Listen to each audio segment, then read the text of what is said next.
Hey guys, how you doing? Welcome back. Hope you're having an absolutely fantastic day. As you know, I've made quite a few videos exposing game rigging cheaters and boosting companies. And I just want to take a second to thank all of you guys that have subscribed to the channel and supported me while I've done this. I appreciate it if you click subscribe right now as I continue to expose. And thank you all who have shared some of those videos to kind of increase awareness of this problem. This video is a little bit different, okay? So it's a little bit different. And I'm going to ask you a question here while we watch. It's Grandijuice. Player playing his Tier 10 Object 705 here on Lakeville. I'm going to ask you a question. If you had to boost someone or enable someone to have a fantastic game. Well, maybe that's not the right question. What's the question I'm going to try and ask? I'm going to pose I'm thinking here. What would be the ultimate game rigging or the ultimate fixed game or the ultimate, the pinnacle of nonsense in the game? Well, I guess it would be if you have one player and 29 bots or 29 spectators. Basically one player who is able to play the game with 29 computer programs and just have his way, right? That would be the ultimate, right? Because I've shown you some videos on platoons where there's one platoon and another platoon, and they go 3, 2, 1, click, and they get in the same game. And then one platoon does nothing, and the other platoon, 2 of them do nothing, and one guy tries to farm the other platoon, so he gets like 3 free kills and farms them. So he's getting 3 tanks worth. You know, if a tank has 2,000 HP, he's getting 6,000 HP of damage for free. Plus his 2 platoon mates aren't doing any damage. Then he goes on.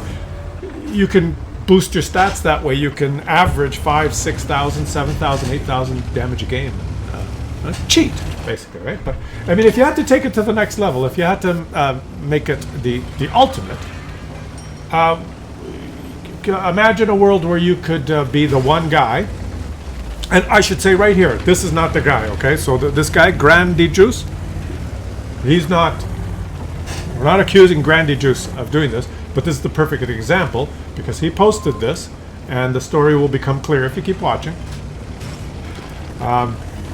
Grandijuice is kind of the victim as he shoots this leopard or this STB-1 in the rear, who's doing a reverse side scraping weird thing. Wouldn't the ultimate be if you had one player that got in a game that was able to farm 15 bots on the enemy team? And maybe on his team, the other 14 players were bots that really didn't do anything, so he could end up with the highest damage game ever. That would be the ultimate kind of like, you know, quote-unquote cheating, game rigging, whatever you want to call it. I'm trying to, what's the term? Quote-unquote shit show, right? The biggest shit show.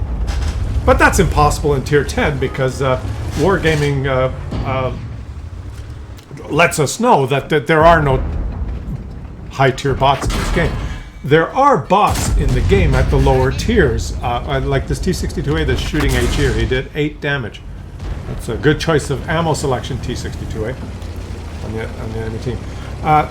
They tell us that there are some bot programs in the game at the low tiers, especially in low population servers or not popular times when you play. And they may have 5 humans on each side, and then the matchmaker has trouble finding more players. So then it'll put like 10 bots on each side. And the bots they have a semicolon and a little picture of a tank in front of their name. So you can tell they're bots. And you see your tier 1, 2, 3 games that have, especially on the Asian server maybe, or really late at night, you could have some bots at the low tiers. They admit that. And there's also bots in some of those weird, like the Murney mode, or where there's those sentinels you have to kill. You know in that game where like, you're driving around in your tank and it's and there's those sentinel like this that sit sideways and you have to farm them and then you have to go get the objective. You know, those fun modes that we have. There's high tier bots, but that's a fun mode, right? But in regular mode, in clan wars or in random battles like this, you don't get people that you don't get bots, right? That they're playing like those sentinels and that. He's fighting this. What's this guy? The guy's name? Sven is the E50M. Sven, and Sven is doing a good job. Well, he shot the tractor. Sven is fighting as hard as he can, but unfortunately, Sven is not really angling very well.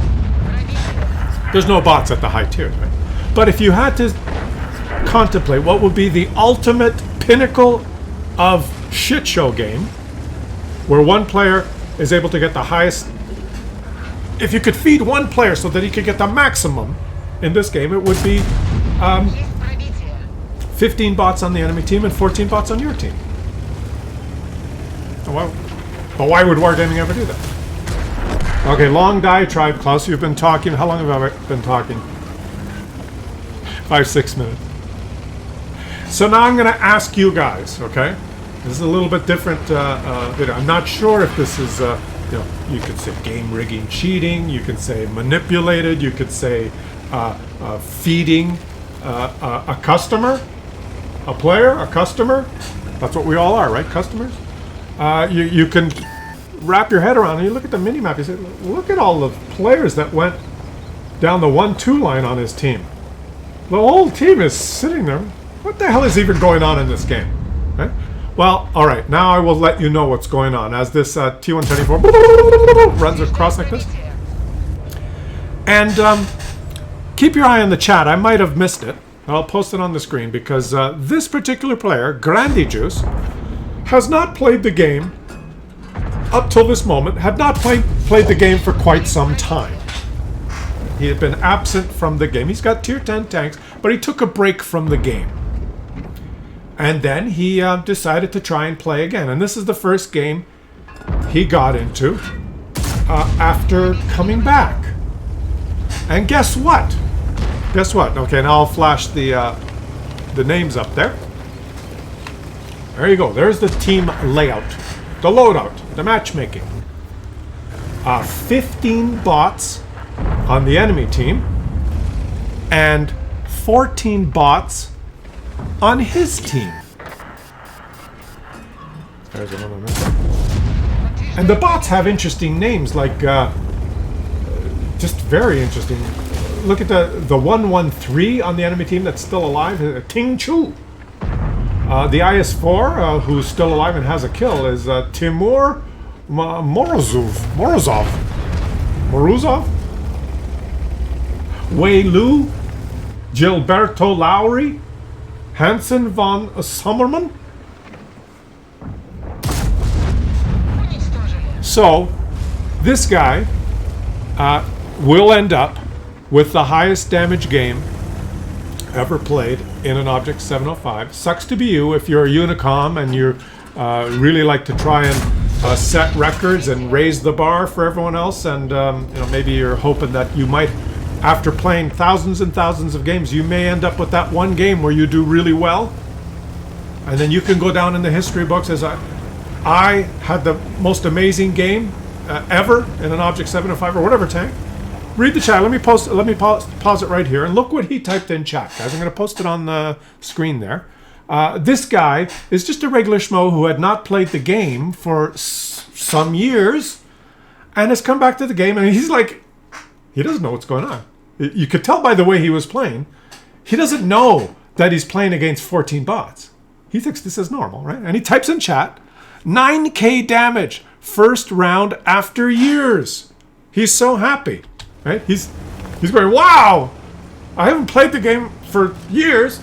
Now this is my first time back. First round in years. I had 9k damage. This is fun. Why did I stop playing? This is a great game. I should start playing again. Wow, I can't believe I stopped playing this game. Boy, I'm really good now.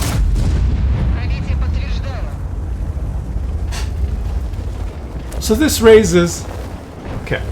Let's set a couple of things clear here. This guy is just a regular guy who hadn't played for a long time and now is playing, and this is the game he got.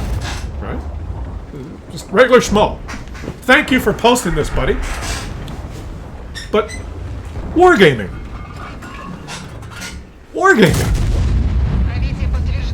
think now of the questions that this arise over this. What incentive does WarGaming have to make this player's gaming experience better? Yuri, we would like him to have good gaming experience. His customer, who has not played for years. We do not know why he has stopped playing, but we notice we're not making any money off this player. He has not played for some time, and now he has come back. What do? Well, we make sure he has great game, Yuri. How do we do that? We tweak Matchmaker a little bit. Oh, okay, no problem, Yuri. Oops, I forgot to turn off bot symbol.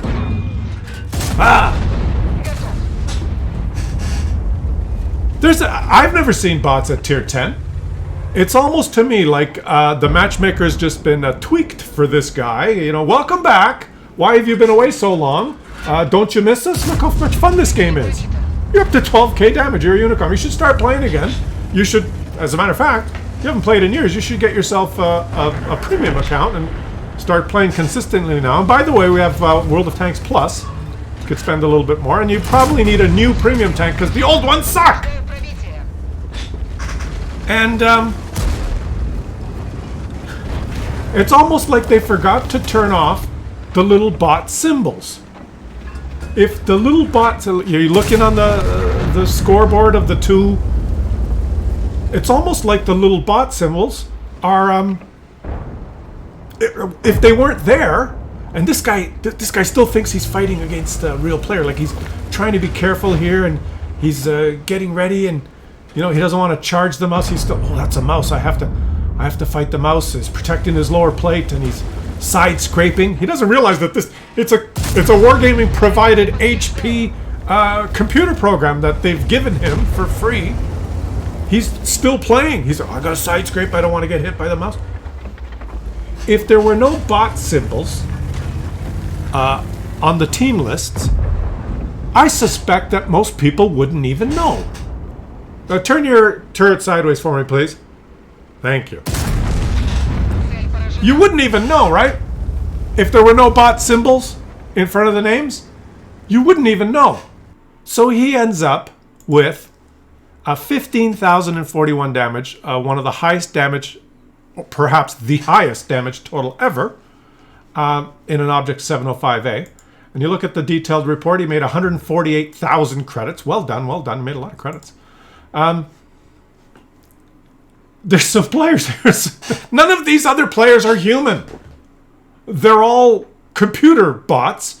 One of which, Gilberto Lowry, did 3,468 damage. This bot is better than 80% of the player base. The Grellet bot, Wingolf Schun, did 3,120. Some questions arise. All right, now let's just let's ask the questions, and I'm interested in your feedback. The obvious question that comes to mind is why? Why WarGaming? WarGaming? Why? And I know some of you are probably saying, it's no big deal. It's just a one-off. The guy hadn't played for a while, and now he's back. And yeah, the matchmaker sometimes gives returning players an incentive. And there's in part of the matchmaking pattern, and you can look up these details, is when you're on a losing streak, and the game is becoming not fun because you're losing over and over, the matchmaker will put you on easier matchmaking. Will make you higher tier more often. I don't know if it selects certain players on the enemy team that are, so that it's more likely that you will win, right? If you're on a big losing streak, it does that. And then as you win consistently, and you're on a winning streak, the matchmaker will say, oh, you're on a winning streak. You're more likely to get bottom tier, and perhaps the enemies are going to be a little better and your teammates are going to be a little worse. That's all in the matchmaker. It's kind of like one big foggy secret, but it is in there to a certain extent. But this is ridiculous. And for those of you that are saying, well, this is just a one-off, come on, like who cares, right? Didn't affect my game, it's a one-off. Well, number one, you'll never get the high. I guarantee, like you go buy a lottery ticket, you will not win. I can almost, statistical certainty, I can say if you buy a lottery ticket tonight, those of you watching, you will not win, right? because the odds are so low. I can also say if you play your Object 705A for a year, you will not get a higher damage total than this. I can say that with statistical certainty. So trying to achieve the top result in an Object 705A is off the table now, number one. And number two, it raises the question, oh yeah, it was a one-off. You always have to look at it when you're flying up at 30,000 feet. Like, don't be blinded. You got to see the forest for the trees, right? You're staring at one tree here, but there's a forest. So the question you have to ask yourself is, what is in the algorithm that would even make this possible, right? So the algorithm saw this guy didn't play for quite some time, a number of years, and he's a valued customer and we want him to enjoy the game. So, here you go, have fun. The matchmaker's trying to be on his side, I guess, to give him a better gaming experience. So the question is, like, what is the matchmaker doing behind the scenes if this is one result? It's not a one-off. It's not like, oh, there was a bug. There was one glitch. One electron went this way, and this guy got a game with 29 bots. That's the only time it's ever happened. No, like, give your heads a shake. Like, so there's various degrees of shit showness and weirdness going on in the matchmaker all the time. This is an extreme example, but what else is going on and why? Right? And how is it affecting all the other games? And is this one of the only times that the actual bot symbol was shown in front of the player? Because I've never seen bot symbols in front of tier 10s before, but I have many times played the game, and I was absolutely sure when I watched the players that I'm playing against or that are on my team that play just like these bots. And I swear to God that sometimes I'm playing and I think these cannot be humans, right? Some of the things you see, you just say to yourself, it's impossible. They can't be human beings. There must be, 6 bots on the enemy team because we won in 2 minutes and 6 of them did nothing. Their turrets are going like this. They're driving backwards. They're bumping into each other. They're turning around. They're just behaving like those sentinels you see in the... You've experienced that. I've experienced that. Or sometimes they're on your team and you lose in 2 minutes. Or sometimes they're on both teams and it's a shit show game. How much of this is happening kind of in the background? Like, what the hell is going on is the question, okay? That's the question for this video. And I'm interested in reading your comments. Please subscribe to the channel and continue to support my forensics work because this stuff is difficult to find, okay? It's difficult to find, and especially other things that are more difficult to find are the platoon versus platoon cheaters because it's not always obvious. Well, like when we were just watching the game without the names, could you guess that there were 29 non-humans playing? You could have just said, oh, they're pretty bad players. That's the normal go-to for the Unicoms and the forum trolls. Oh, these people that complain about the game, they refuse to get good. They need to just learn the game. And you're watching a game like this, and people are thinking, well, those players suck. They need to get better. They need to get good, learn to aim. They're not even human. Right? They don't exist. This guy played a game with 29 people that don't exist. So leave some comments. What's the motivation? Why? And give me some of your theories and some of your insights into what we just witnessed, and I'd be very I'm very interested in reading about it. But I stand by my title, or the description of the video. This is the ultimate pinnacle of how you would feed an account or manipulate or whatever word. Let me know what the right word. I may not have the right word. It's not cheating. It's not boosting, although it's kind of maybe accidental boosting, or what is the correct word? I don't know what the correct word is. It escapes me right now, but this is the ultimate, right? It's 29 feeder accounts and 1 human playing. I will catch you guys on the next one.